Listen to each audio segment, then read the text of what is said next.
মাগুরায় ধর্ষণের শিকার হয়ে মারা যাওয়া ৮ বছরের শিশু আসিয়ার ধর্ষণে অভিযুক্ত হিটু শেখের বাড়িতে বৃহস্পতিবার রাতে উত্তেজিত জনতা ভাঙচুর চালায়। সেখান থেকে সবশেষ খবর জানাতে যুক্ত হচ্ছেন আমাদের সহকর্মী পঙ্কজ রায়। পঙ্কজ, এখন সেখানে কি পরিস্থিতি, স্থানীয়রা কি বলছেন জানাবেন।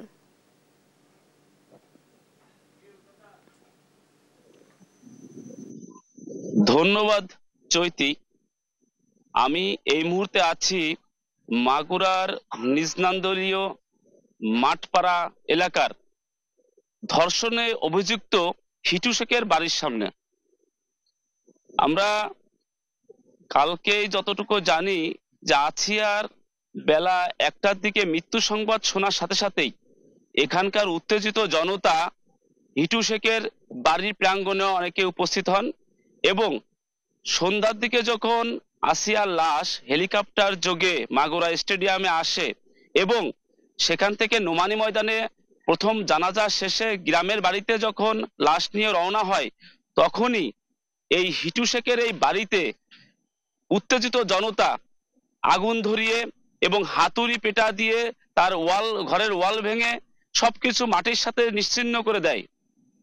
আজও আমরা সকালে দেখতে পাচ্ছি যে এই হিটু শেখের বাড়িতে ধ্বংসযজ্ঞ দেখার জন্য স্থানীয় জনতা সহ দূর দূরান্ত থেকে অনেক মানুষ আসছে এই হিটু শেখের বাড়ির বর্তমান অবস্থা দেখতে। এই হিটু শেখের বাড়ির পরিবারের ৪ জন মানুষই এই ধর্ষণ কাণ্ডের অভিযুক্ত। তারা হলেন হিটু শেখ নিজে প্রধান আসামি, মামলার ২য় নম্বর আসামি সজীব শেখ, ৩য় নম্বর আসামি সজীবের বড় ভাই রাতুল শেখ এবং তাদের মা সজীব এবং রাতুলের মা জায়েদা বেগম। এই ৪জনকেই মাগুরা জেলা পুলিশ ঘটনার একদিনের ভেতরেই তাদেরকে গ্রেপ্তার করতে সক্ষম হন।